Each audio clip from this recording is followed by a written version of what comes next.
bit of liquid courage in there, right? Halfway through. Yeah, that's what I was thinking. Halfway through, you won't even notice.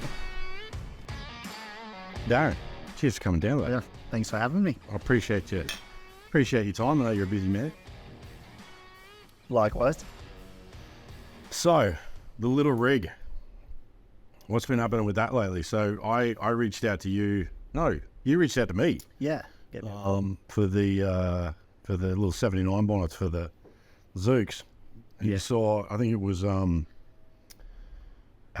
what's his name? No, we call him Chip.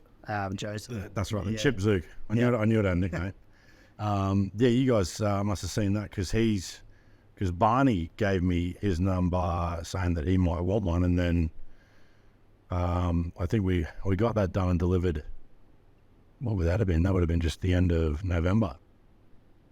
Would have been Yes, would have been. Yeah, so, and I saw that. I hang out with Chip quite regularly, so I was pretty keen to see how it came out, and I was getting regular updates from Barney.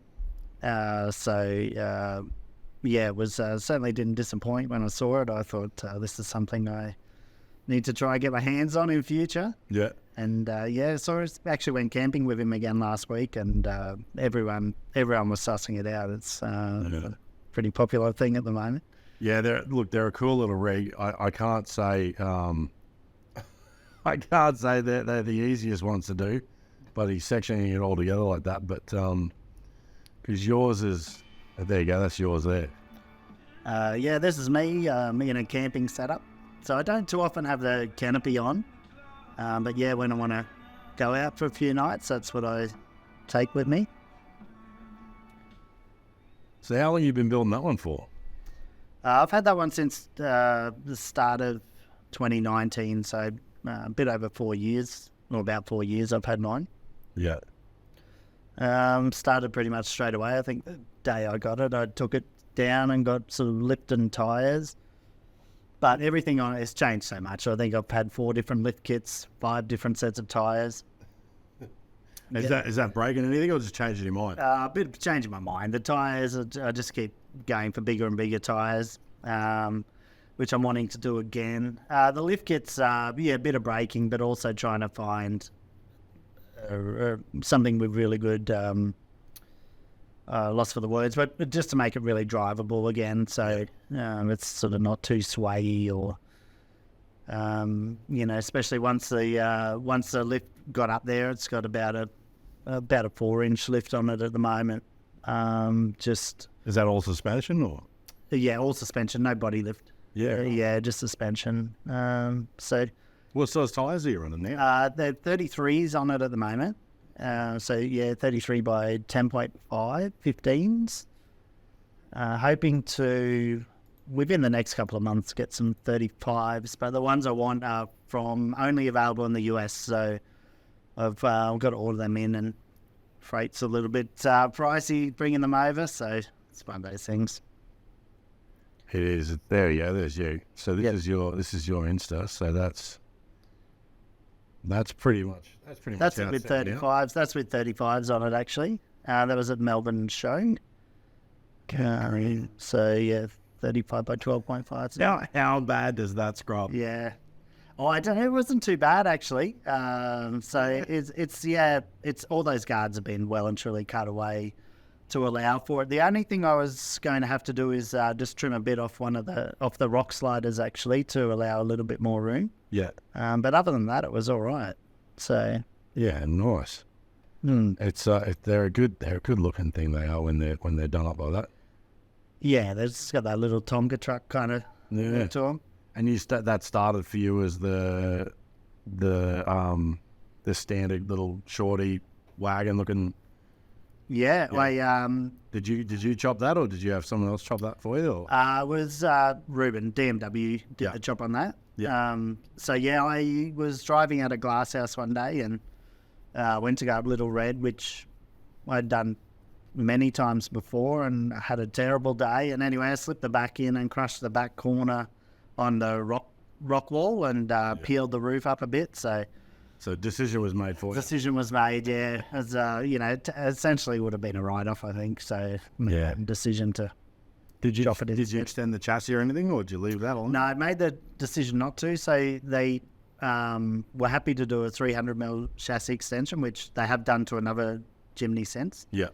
But I really like it for what it is. It's sort of fun and sketchy. You know, it's downhills and big ruts, you get in some horrible kind of leans. I think the short wheelbase, it can be a disadvantage, but a lot of the time it is actually an advantage. And, Yeah. you know, 300mm is not much, but I don't know. I just want to keep that chassis as it was and Yeah. have that same sort of feeling when driving it. So what's the wildest story you've got from that so far? Like, you've had that chopped, you got the canopy off at the moment. Yep. So that's more of a sort of day out playtime versus touring. Where do you normally get away to? The main place is definitely Glasshouse, you know, sort of in around there all the time, just because it's close and local. Yeah. But probably my favourite place is actually down at Lithgow. There's some of the tracks through Lithgow there were New South Wales were pretty awesome, and also the Wattigans. Yeah.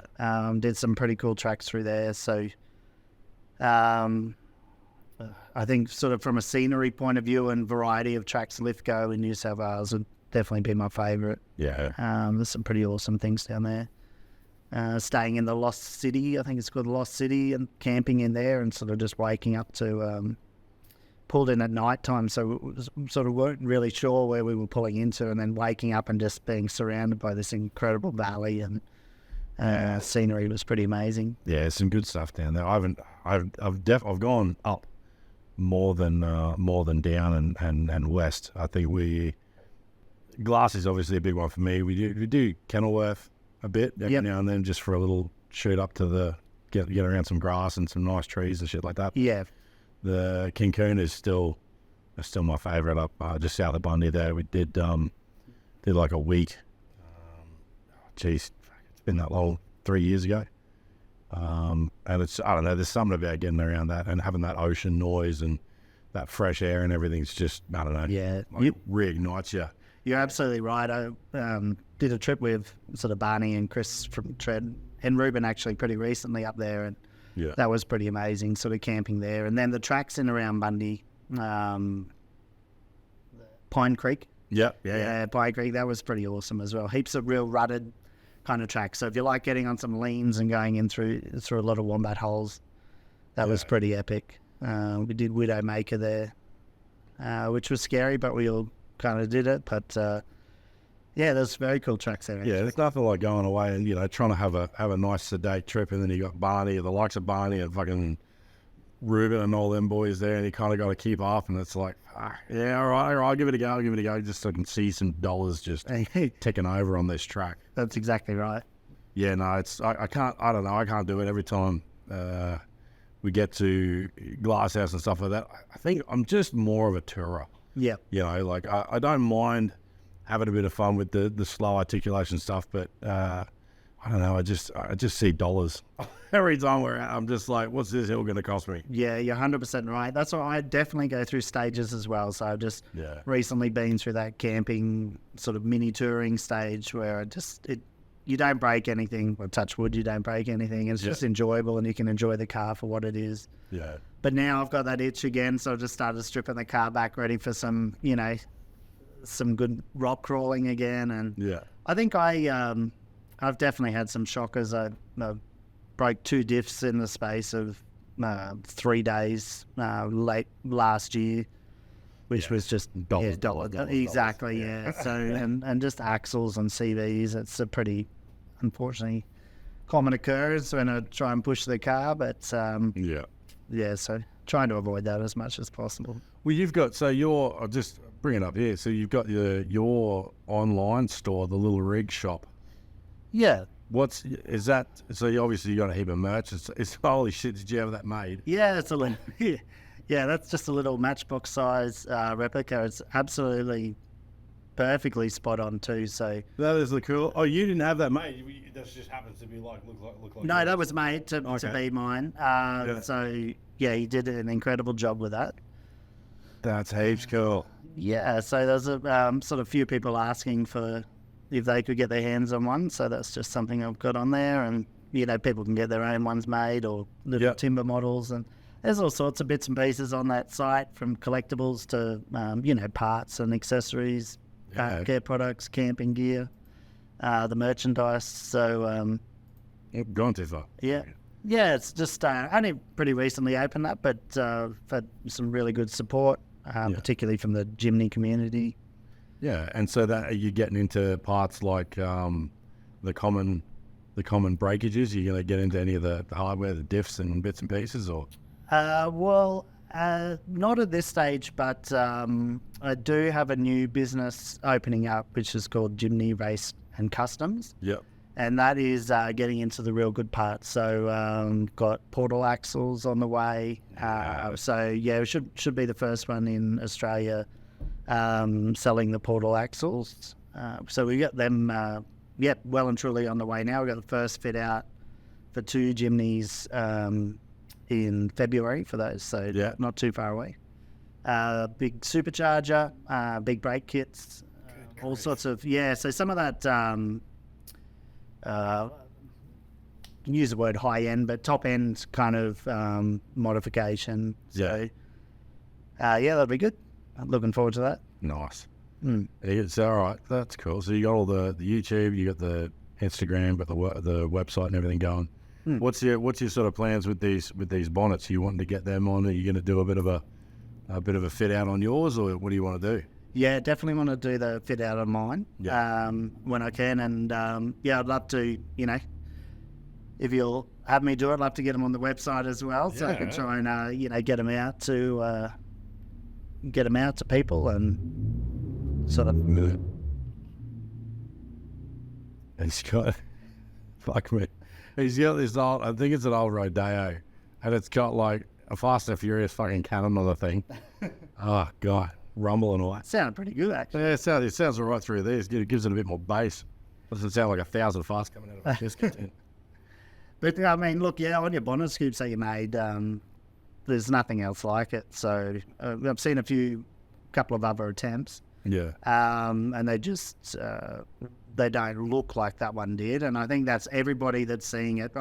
I think I've pretty much been there whenever there's been a group meet and in the last few weeks, and we've all seen them on Chip's car, and the reaction from everybody is just that it's super cool. Even my wife, she's got a little black Jimny, which is on the page there. She's not really into modifications, but it's just a real basic thing. Yeah. But even she loves that bonnet. So you say, she's probably the toughest critic, and she thinks it's pretty awesome. Well, that was the idea, is to make it kind of, well, at least attempt to make it look like it's could have been a factory option. Yeah. It doesn't just look like, a big lump of shit that's stuck on the bonnet. Yeah, absolutely. And, like when I finished my bit, because obviously I only do them through to the primer, but Mike up at Sullivan's, like they do, anytime anybody's wanting anything color-coded, like we'll do the Raptor and whatever, but anytime someone's wanting that 2K color code, I direct them to him, because he makes it look like it just came that way. Yeah. And even he when it was ready to go, he gave me a call and he's like, dude, you got to come see this thing. Like it just looks like it came on it. Yeah. Which is, that's kind of, I guess that's the ultimate kind of goal, is to have people like look at something. I remember years ago, there used to be an old car yard. I think it was called JBC Cars or something like that. And it used to be up here at Strathpine. Yeah. And I don't know, I might have been 17, 18, just walking through, like, fucking high in the sky, dreaming about shit. And I think it was either a VH or VC Commodore, and they had it in there, and it was nice. It wasn't overly done, but it was just nice, just right height, right wheels. Yeah. And I was sitting there, I was looking at this thing for like a solid 10 minutes, going like, what the fuck is wrong with this thing? Yeah. There was just something that I couldn't, like, I'm looking at the body lines and, the height, the bumpers are right, the grip, it's like I couldn't work it out. And the sales guy comes in and he goes, you can't work out what's wrong with it, can you? I said, dude, there's something fucking wrong with this car. And he goes, look at the rear doors. And all they'd done was delete the door handle. But it was just enough and it was done really nicely. Yeah. And it wasn't, they'd obviously done a full respray and all that shit. You couldn't tell. No ripple in the panel. It was either a really good metalwork done or a lot of bog shaping. But you couldn't tell. And I remember that feeling. I don't like things that are stupidly over the top. I like, you'll look at things and go, hang on, that's not, there's something different. But it's subtle enough that it could have been, like those bonnets, it could have been a factory item. Yeah, exactly. Because we started, before I did the first 79, I was putting a lot of reverse cow scoops on things, like the old GQ Patrol we built and a few other bits and pieces and my old Hiluxes. And they're just little 2-inch reverse cow Camaro style scoops. Yep. It was just to give the front a bit more shape. But obviously they were pretty obvious that, it was a bolt-on bit of fiberglass. But that was the goal with these, was just to make them as close to size-wise and everything else, that overall fit and finish was to be like, it looked like Nissan brought out a 79 bonnet or Suzuki brought out a 79 bonnet. But after doing it, I know why the guys that did the Max Trax one, I was like, Jesus.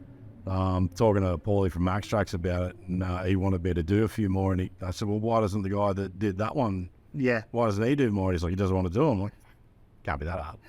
Like, it's a bit smaller, sectioning it, 3 pieces, had to section it down and then stitch it back up and metalwork it, so it was like at least close. Oh, fuck me. I think that's the impressive thing about the way you did it, though, is you can open that bonnet and see from underneath how much had to be. Well, you probably can't even see how much had to be done, but no, you can can tell tell an idea. An awful lot of work had to be done. Yeah.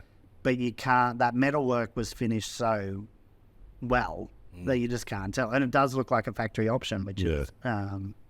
Well, I think. Yeah, and that's what we're trying to do with the mold that we took from it, and a few of the bonnets that we've done to do them all in fiberglass.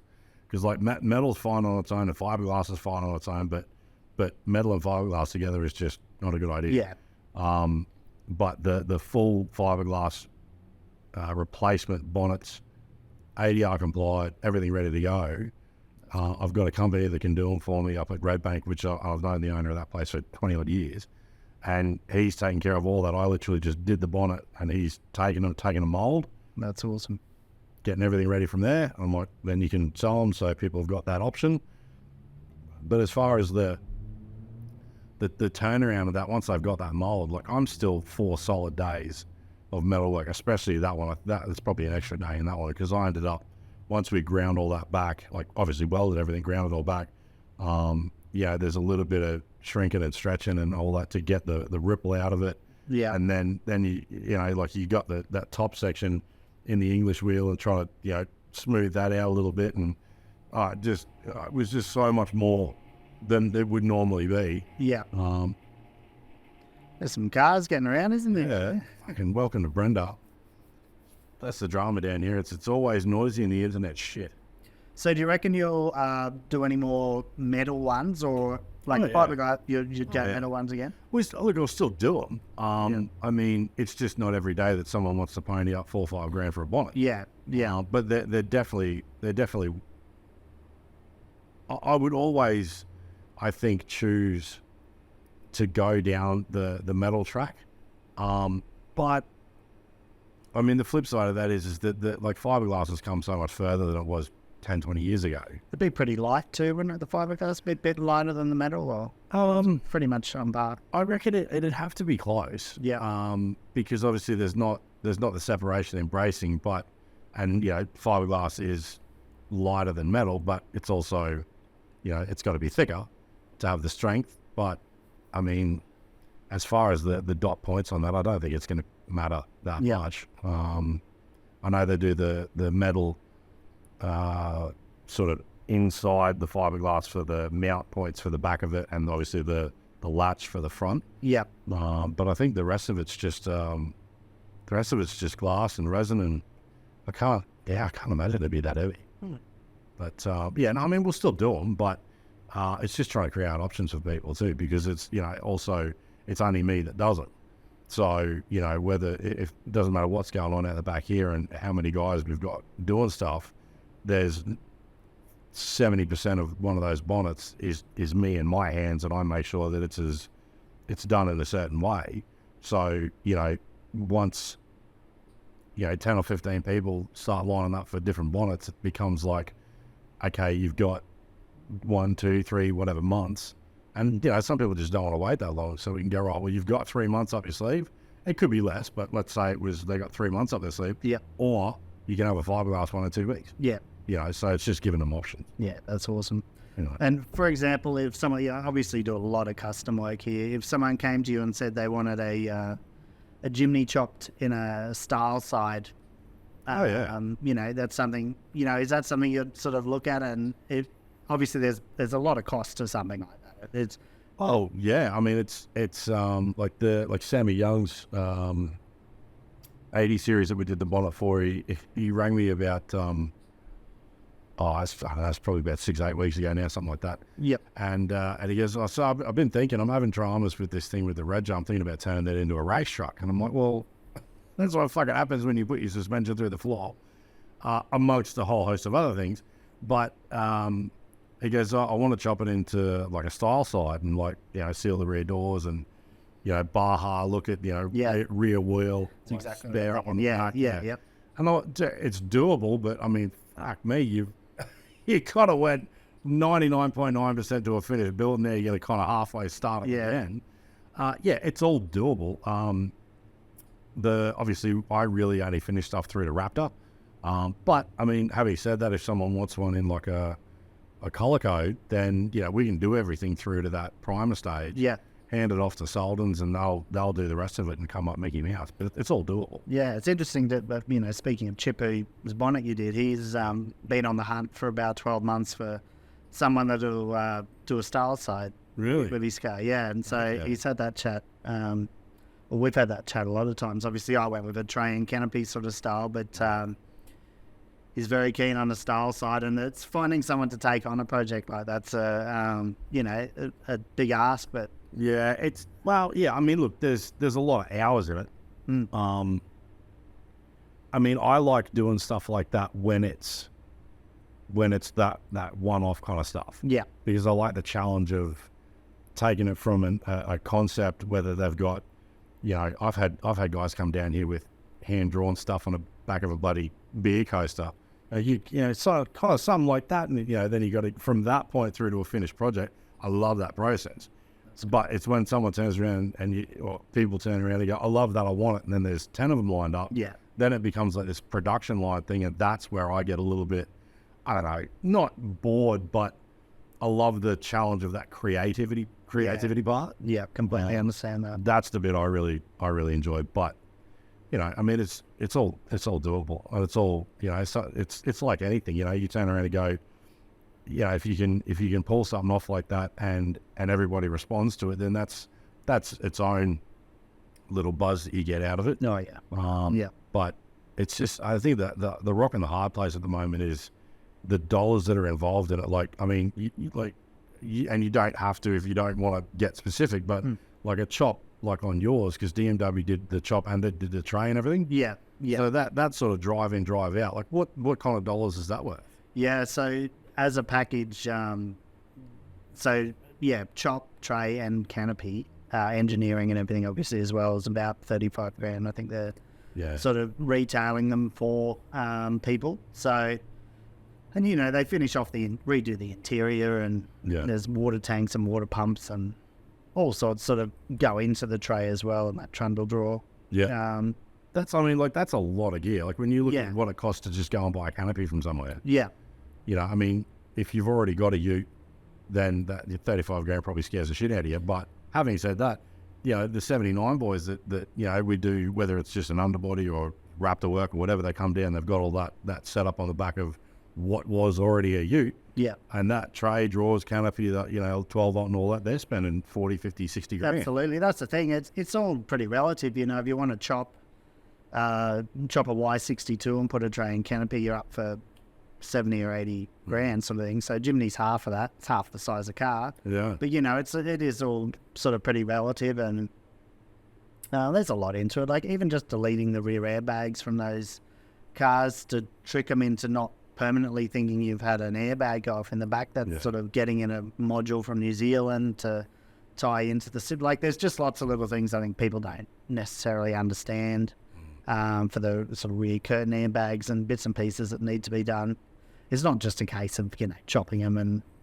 Well, that's what I love about the old girls. That's what I love about all the 80s and stuff, because they're just so much simpler. Yeah. Obviously, 3 times the size, but that look, which is one of the things I really love about the 80s with that kind of the 4 headlights and all that. It's got that, once it's got the 79 bonnet on it, and it's chopped tray canopy and all that sort of stuff. They just look, I think they just look pissed off. I love them. Yeah, they're so good. But the electrics are really simple. Even getting into like the hundreds and that when you're dealing with the top of the range stuff where they've got the rear aircon and all that. Even that, you sit there and you're like, aircon at this one. Like it's just stuff that you got to deal with. It is what it is. But when you get used to, when you've done like 5 or 6 80s in a row, and you're like super simple, and they just work, and they're really easy to deal with. And then it can be something as simple as an aircon vent. You're like, I got to deal with this now, let alone electrical shit. Yeah, it's true, isn't it? Everything sort of the more modern cars are getting, obviously there's a lot more electronics, even sort of under the bonnet, everything's jammed in or covers over everything. Yeah. Everything gets harder and harder to work on and work with. Yeah, so, creates its challenges in itself. It does. Yeah. It does. Well, instead of just what's next, what got you into it? Yeah, that's an interesting one, actually. I was driving around a Ranger before this, which is fun, great car. It was a new one, XLT, so it had all the fancy gadgets in it. And I'd only had that for about 12 months, and then I heard that the new Jimny was coming out. Yeah. And where I was working at the time, there was a previous model Jimny there every day, and I'd sort of just liked checking that out. I thought it was a pretty cool car. Yeah. I didn't actually know too much about the Jimnys then, but I sort of got looking into it, and I just thought it'd be really cool. I made a huge mistake, though. I went down to... I put my car on car sales to sell the Ranger, and sold that, and then went down to the dealership with my... deposit to buy a Jimny, not knowing that there was going 6 month wait.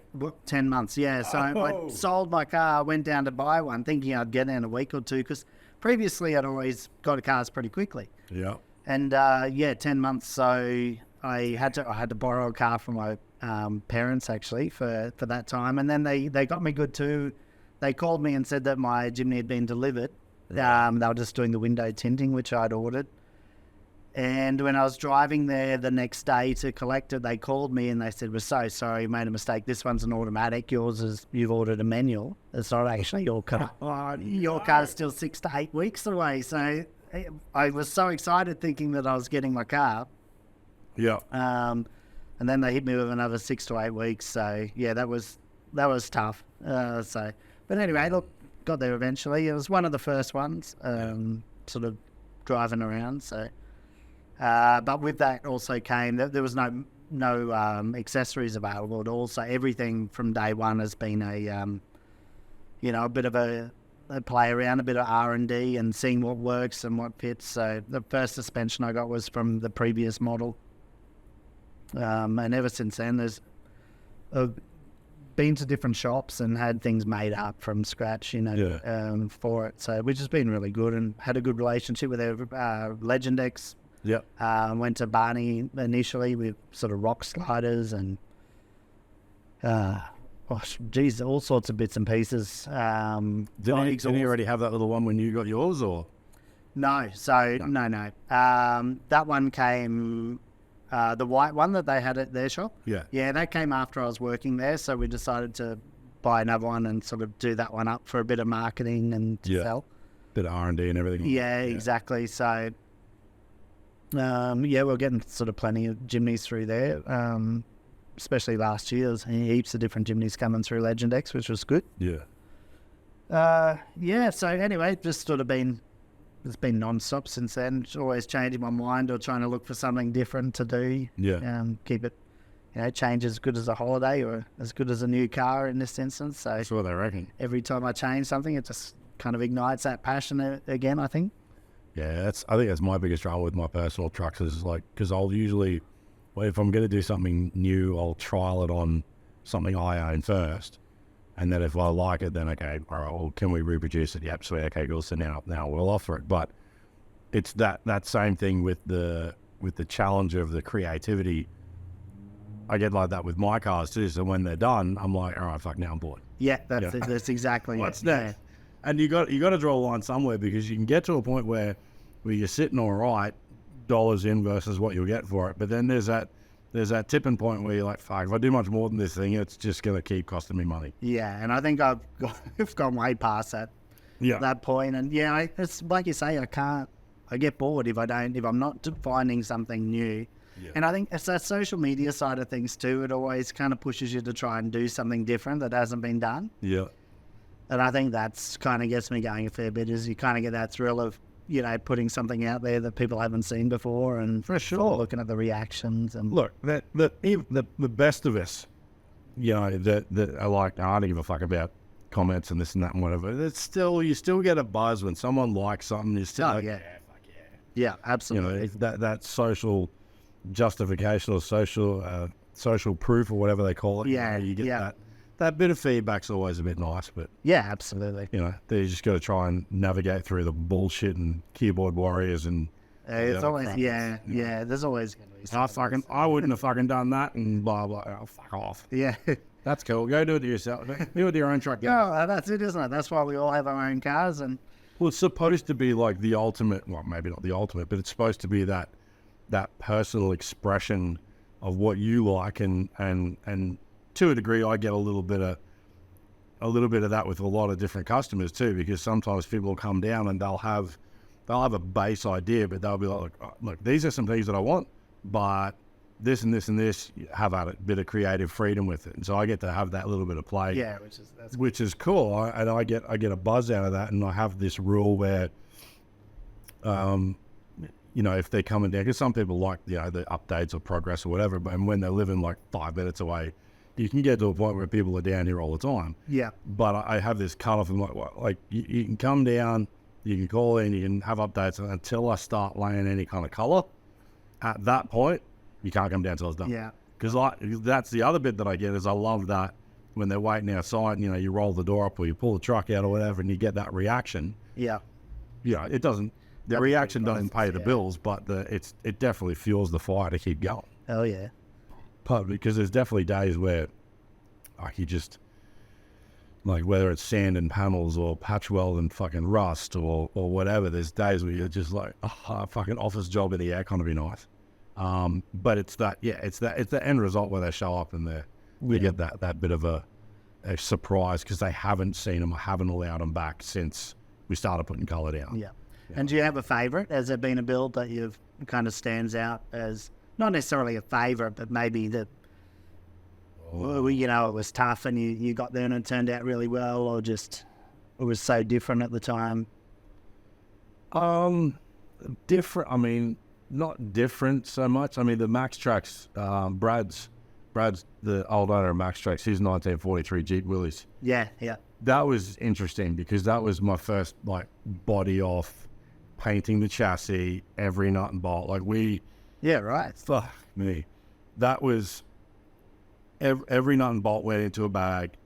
Every bag got tagged, and then at some point during it, we went down to the Brisbane Fasteners with a box of bags and went, we want all this but new. Oh. And Craig, a mate of mine, he's no longer there anymore, but he was working there at the time. He was like, yeah, fuck, man. If I put this through as a normal job and you're paying hourly, he's like, this is going to be mental. He goes, let me see what I can do with working it out.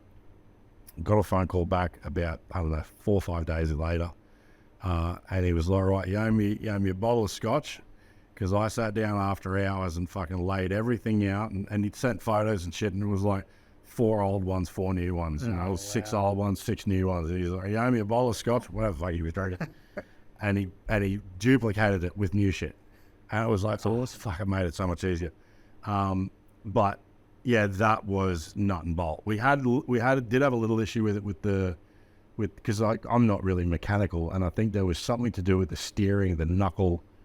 It was quite the steering was quite loose. Yeah. I can't remember exactly what it was, but and it was the first body off one we'd ever done. So there was a little bit of a learning curve in there, but it was a half favour, half bit of a test for me. Yeah. Doing the job, but that was a lot of fun. Push the boundaries of the bloody imagination on doing parts of it, but that was a lot of fun. And it still gets around a fair bit because I've actually passed that many times. Yeah. Actually, out this way, like He drives it pretty local. Yeah. He drives it around. It's Yeah. it's a cool looking little rig. Yeah. That was probably the first body off that sort of broke my head a little bit. And I mean, but that's Jesus going back a few years now. But I don't know. I think God, they're all something, because there's half of them maybe not half of them, but there's a handful of them I've owned. Yeah. Okay. I think the first, it's up there somewhere. The first full respray in Raptor that I did was, it might be that's the interior, second one in from the bottom. Yep. Was the 2002 Hilux Extra Cab Okay. four-wheel drive, and did the full Raptor respray. Took the old little headlights like what are in the 80 and drilled out the backing for that and did the SR5 headlight upgrade and full Raptor respray, full interior, like all that sort of shit. That was a lot. That gets around. I tried to buy that back actually. Oh, really? Yeah, the guy messaged me. I sold that in 2018, and the guy's still got it. And he messaged me. He's like, I'm thinking about selling it and blah blah blah, and had a bit of a chat about price. Oh, there it is. There, sorry, this third in from the left. Oh, yeah. So just did like a King's 3/4 roof rack and turned that into a tub rack and just made some legs for it, and just fucking reverse Calcamaro scoop. Yeah. And that was a fun truck. And when he said he was going to sell it, I was like, I would buy that back in a heartbeat, just because it was the first one. It would be cool to have that sort of come back home. So that was cool. I think a few of the bikes have been really fun, but I try not to replicate it. So there's a few of them that I'm like, there's a few of them that I would have a hard time picking between. Yeah. But I don't know. I could sit there and reminisce on that for a fucking hour. And personally, what's your out of vehicles you own? What would be your pick? Is it a motorbike or four-wheel drive? As far as something to get around on, it'd be a truck. It'd be a four-wheel drive. I love bikes, but I ride for the ride. I don't ride for transport. Yeah. Like I'm not one to ride a bike to and from work every day. I just the going for a ride for me is like smoking a cigar. It's like an event. Yeah. I'll plan it and enjoy it for what it is. Then that's it. I'd have to stick with the 80s. Yep. There is something about a chopped dual, like that last grey one, that dual cab 80, 1200 tray, that headboard, 79 bonnet, lifted, roof rack. It's just the only thing that I would do that I haven't done yet for one of my own cars would be I'd LS swap it. Yeah, okay. Yeah, just to get that reliability, quick power, the fucking noise. Yeah. That'd be that. If I was going to spend $100,000 on something, it'd be a really, really nice 80 build LS swapped. And I'm getting lazy now, so it'd be an auto. Yeah. But yeah, that'd be, and I'd probably, because I'd be too scared to take it off road anyway, I'd probably 2K it, give it to Soldens, and fucking there goes $15,000, I guess. I don't know. I haven't done a full 2K respray in forever. But yeah, like a nice gunmetal grey with some black accents or something like that. Yeah. That'd be a bit of me, because I don't know. There's definitely the fun with the little ones. I like the play, but that's just, I don't know. It's like an Australian Ram. They're full size for what we have. Full size. They're still aggressive looking. I was going to say, they just got that look to them though as well. Pretty hard to beat. What about you? What's next? This is gonna keep going for a while. This little zook. This will keep going. I'll get some of the sort of new products. wanting to get on other cars onto my car. So I think I'll go portal axles on a supercharger. That's probably my next focus, and just step up to 35-inch tyres. That's fucking nuts. A 4-inch lift and 35s on a Zook. Yeah, so that's the plan anyway. I think those three things are. I mean, you always say that they have to be about it. I was kind of starting to be running out of things to do after that, I think. But yeah, you end up getting to that point where you're starting to redo. Yeah, that's something exactly you've already right. done.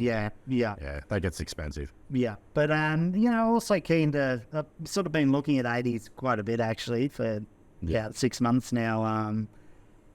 It's so hard in my head. Two different sort of things in my head. I'd love to get an 80 and just set it up as a nice drive, and even a sort of little mini tourer, with a nice setup in the back. But then a single cab TD42 Patrol or something like that, I'd love to get my hands on as well and turn it into just like an off-road sort of beast, Either way. Yeah. Either way. I mean, if you're getting it and you're chopping it, I mean, if you go down that track, either way, you got 4-quarter coils. Yeah. So they're going to do what you want to do off-road. Then it's just which motor you want and how big your canopy is. Yes, exactly. Whether you're extra cab or dual cab or whatnot. And then that's just personal choice on what you're taking. Like, I love the look. See, it depends. Like, I like how I chop my dual cabs. Yeah. Because they're still a 1200 canopy and they've got that sort of 150 headboard for the fuel relocator. Yeah. And it gives it just enough length to not look stubby in the arse, especially when because it's the visual of it too. Because if you've got the body, and then you've got that whole canopy set up, and then off to the side, because I like the symmetry from the back, you put the spare or the jerry holder. That, if it's kind of out towards the edge, it gives it that longer look as well, without the tray having to be longer and all that stuff. Yeah. That oversized. I don't know. I like them like that. Like that grey one up there, the last one that I did, that was that setup, the colour-coded canopy doors and toolbox doors and, spare wheel in the middle, twin jerrys, like 2 single jerrys. That'd probably be my favourite. I think that's probably my favourite. Yeah, awesome. Yeah, it's a nice build. It was a lot of fun. Every nut and bolt on that we did here on my own. That was with no staff, that one. Yeah, see, that's something to be, it sort of stands out then, doesn't it? Well, it stands out for me. Yeah. I mean, nobody's going to know that while it's driving down the street, but I don't know. There's just, God, if you had the money, fuck it, I wouldn't get rid of any of them. It's just keep building a bigger and bigger shed. Yeah. All right, sweet. So what do you got? All right, so you got the little rig shop. littlerig.com. Littlerig.com, yeah. Littlerig.com. Just over to the Shopify site. Oh, so you set all that up through Shopify? Yeah, yep. So that was fun. I haven't owned a computer ever and bought a laptop about 6 weeks ago and sort of built that site on my own. So that was a bit of watching YouTube and playing around, but I was pretty happy with the end result for someone that was not super computer literate. No, it's a good. Oh, that background image is like slowly moves too. Yeah, it does actually. That's cool. So not much, but just has a little bit of movement to it. Yeah, so that's just it's a sort of a little side gig, I guess, at this stage. Not doing it full time, but you're looking at get home. To ramp that up though. Yeah, definitely trying. I think, these things take time. It's been great. I've had, even just over the Christmas break, a few different suppliers around the area reach out about getting some of their products on. Yeah, nice. So that's really good. I think sort of having that recognition from, other people in the four-wheel drive industry to put bits and pieces on the website, being that it's so new. Yeah. What do you reckon is the hardest part of sort of launching everything? Like someone starting up in business today, like doing what you're doing kind of thing, they're like, what would you say? What would your advice be? Well, I mean, my advice would be go for it. But look, probably for me, it was more a surprise of how long everything took. Yeah. So not just the setting up the website, but designing shirts and ordering samples. So just trying to make sure everything was good before I launched the site. Like, I could think of nothing worse than not getting samples and then selling things and they're terrible. Yeah. But also I spoke a lot to Ruben at DMW. Yeah. I made sure I had a few of his, actually I've got one of his shirts on now, but a few of his shirts and bits and pieces that I like the quality of. So just getting his advice about who he sort of went with, what type of print and shirt and that sort of stuff. And he was really helpful with bits and pieces. Yeah. But yeah, just what am I trying to say? Yeah, go for it, but just sort of take your time and make sure everything's right before sort of jumping in. And the other big thing as well is that I am so aware of or careful of is you can't spam people on your social media with trying to sell stuff. Yeah. You know what I mean? Because, and so I launched it. I made a post about, hey, I've got this website now, whatever, but now it's just one story a day with one product on it that people can flick by if they want to, but just not trying to push things into people's face, because I feel like that's a good way to sometimes lose followers, because they don't want to have things shoved in their face necessarily. But no, I think the hard sell, I mean, there's definitely still people doing it, but I think the days of that kind of hard sell are really, if not pretty well gone. Yeah, I mean, they're at least dead in the consumer's eyes. Cause it's like the last thing, and that's why when we were doing everything here, it was like, I didn't want to be one of those places that was like, we only drink Great Northern beer. It was like, but we'll have a beer. Yeah, if you're looking. Yeah. But we'll have a beer, for an example. And it's like, okay, cool. If there are the type of people watching that, whether it's the new show that we got coming on, or the podcast, or whatever, or even just a social media post about something that's happening in the shop. If there's a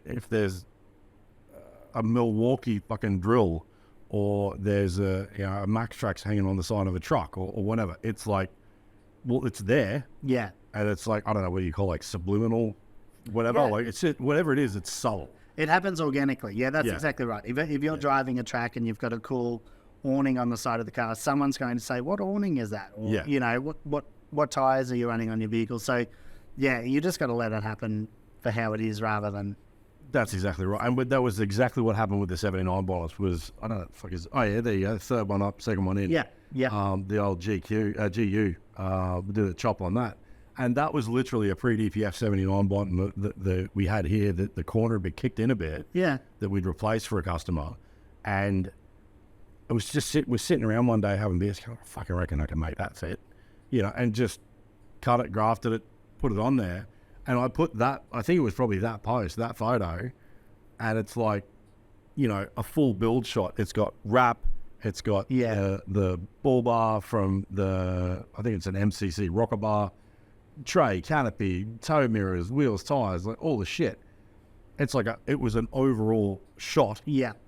Nobody gave a fuck about anything. It was just the bonnet. Where's that bonnet? Where'd you get the bonnet from? Yeah. All right, well, we did it. And that's where they started. It was never meant to be a thing. So is that a pretty big part of the business now, the 79 bonnets, or? It's definitely up there. It's the most repeated thing. I mean, we do a lot more 79s than dual cab chops. Yeah. But I mean, the daily stuff like the underbody rust proofing, or a Raptor tub liner, that type of thing is definitely, it falls in with that. Yeah, for sure. But again, it was just, I think in the beginning it was like that. I was doing a lot of posts going, underbodies from such and such, or when I was still doing window tinting from such and such, and it was very salesy.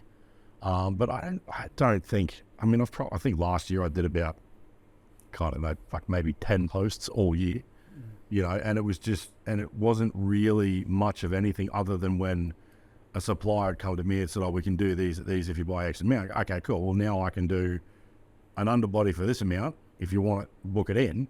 And that's all sweet. I don't mind little updates like that, but I hate that hard sell. Yeah. That's just, and that was one of the things that turned me off some of the four-wheel drive shows. It was just like, fuck, all right, here's the sales pitch. Just shut the fuck up. Just show us what we're here to watch. Yeah. Exactly. But I get they're a business. It's a business model. It's a business plan that they're following. They got to do what they got to do. fair enough. And that was why when I come up with the concept of the show, and when we come up with the concept of the podcast, it was like, I fucking own it. Yeah. I'm not going to have anything in here that I don't want. Like, I use New Rust because it's the best underbody. I use Raptor because it's the best tub liner. I use Max Shacks because it's the best fucking off-road board. Yeah. You know, and like, you know, Barney's obviously in with, you know, tread. I mean, I think Max Shacks owns tread now anyway, but They do. Yeah. it's like, but I'll stir him up. Like when he come down not that long ago, you know, he's got the tread. Tread straight on there. I saw that in the photo. Fucking wearing that down here, you dodgy bugger. But yeah, it's like I didn't want anything, because I think that as a business, when you, fair enough, if you look at the fabrication side, it doesn't matter because pretty well metal's metal. But when there's a retail component to what you're doing, like boards or a product or a, you know, a snorkel, whatever, like if you go to shop A and like whether it's TJM, ARB, Ironman, MCC, any of them, it's like they'll have like these few hero products and then a lot of shit. Yeah. And I was like, well, I don't want the shit. So when I did it and I was like coming up with a name for the shop too, it was like, I don't want to be pigeonholed and I don't want to be a Nil Rust shop or a Raptor shop. Yeah. So I was like, I'll go Wildside Garage, and it's like, that doesn't pigeonhole me, and I'm going to use this company's 3 hero products and that company's 3 hero products, and I don't have to worry about the shit. Yeah. You know, and that was my biggest thing, was it's like if I spend the time with the customers and I provide the best products that I can get my hands on, and I own it, and nobody's telling me that it's like, oh, I know you like these 3 products, but we really need you to push this one. We really need you to push this light beer. Fuck off. No, I'll drink the beer that I want. I'll use the spray that I want, the trunks that I want, and that's it. But no, I think that's been one of the biggest lessons for me. And I mean, I'm sure you'll do that. You know, you're getting contacted by all these people now for your site. It's like at some point, I think it was an interview I was watching with Snoop. And it might have been Dr. Dre or one of them, and he was talking about how he was doing every fucking movie role he could. And one of these guys that was telling him, they're like, dude, sometimes success is based on the things that you say no to. Yeah. You know, and I was like, fuck, that was like, store that one up there. And I think you'll probably, if you haven't already, you'll find that there'll be stuff that people will come to you with an idea. It might put some money in your pocket now, but you're going to have to sit back and go, fuck, is that really where I want to be? Yeah. And it'll be that thing that some of the times that success comes from the things you said no to. I think I learned that after the car was launched as a chop at the Brisbane 4x4 show this year, I had approached a lot of people about getting on board with the build when we were doing it. And a lot of people did, which was fantastic. But there was a lot of people that didn't really want to know anything about you. But then once it got launched at the show and it was on social media, it just went stupid, crazy. There was so many companies wanting to suddenly get involved. Yeah. And that was where I think I learned that, no, you know, I've got to sort of, because I'm also that sort of person that doesn't like saying no to people necessarily, even though it's like, yeah, I'll do a video of you, you know, whatever. Yeah. But yeah, it's just sort of politely saying, look, thank you very much, but, you know, probably not at this stage. When I first, like 3 years ago, when the first few little things had come through, I was like, yes to everything. This is awesome. Yeah. I get a free, whatever, I think you've got to free air freshener, you know. Yeah, so I think you've got to in the beginning. Yeah. And then, but over time, but it comes a huge commitment too. If you're suddenly doing 10 different products that you've got to try and do a video each month or a YouTube thing on, it's a lot of kind of stuff to try and remember to do the right thing by them as well. And you're doing all your own editing and everything as well. So yeah, absolutely. Yeah, so that's fucking takes forever. Yeah, exactly. So now it's just, you know, there's a few sort of companies I work very closely with, sort of 3 or 4, and that's kind of it, you know. So, but anyway, yeah, you sort of learn to try not to get too bogged down in overcommitting yourself to people, I think. Well, that's it, especially when you've got like, you know, I mean, I can appreciate it from a point of view of guys that that's their sole area of income. Yeah. Is like a YouTube channel or whatever it is that they're doing. So, you know, to a degree, well, that's what you do. And, you know, so saying no to it's kind of like, well, you're literally saying no to what it is that you do. Yeah. And that was why when I went through this process with whether it be the show that we're doing for Channel 9 or whether it's the podcast or whether it's just a piece of stock or something that we can sell in the showroom, it's like I want to be specific with it because, you know, I've spent I opened this in 2017. Yep. And it's fuck, man, like to open the doors and then to get move into my first proper shop, and then like boom, COVID hit, and then you're waiting through all that, and then there's, you know, the typical ups and downs of business and ups and downs of life, and you know, it's like there's been so many opportunities where I could have just gone, yeah, fuck, I'm done, like it's too hard, but that goal of having that end result and that picture in my mind, which is what kind of got me to not say yes to everything, and it got me to get the better shop and choose the right products and run the show and the podcast and everything the way I wanted to. Just for me, it's like, well, not only is it going to make it or not make it based on me, but I'm okay with that because then there's no excuses. Yeah. You know, if I'm doing everything the way everybody else wants to do it, and there's owners in the show, and there's people paying me money to have, you know, a product on the shelf, or I don't know how the fuck any of that works, whatever it is, then it's like, well, fuck, you know, if I hadn't have done that, or no, it's like it's gonna work or it's not gonna work, and it's gonna land on me, and I'm okay with that. Yeah. I would rather try and fail than not try, but you know, it is fun with things like editing and saying yes to something and then being awake at 2 o'clock in the morning, fucking editing a video. But it's all fun. I think what you're doing is obviously, you know, paying off anyway. You got some exciting things happening this year, so It's a lot of fun. yeah. You know, I've got a thing. It's I heard years ago that I try and keep saying every now and then when it gets a bit hard. It's like it's pretty easy to get up for work each day when you love what you do. Yeah. You know, so some days you need a beer at the end of the day, but for the most part, it's all That's fun. anything, yeah, that's is. right. As long as the good outweighs the bad.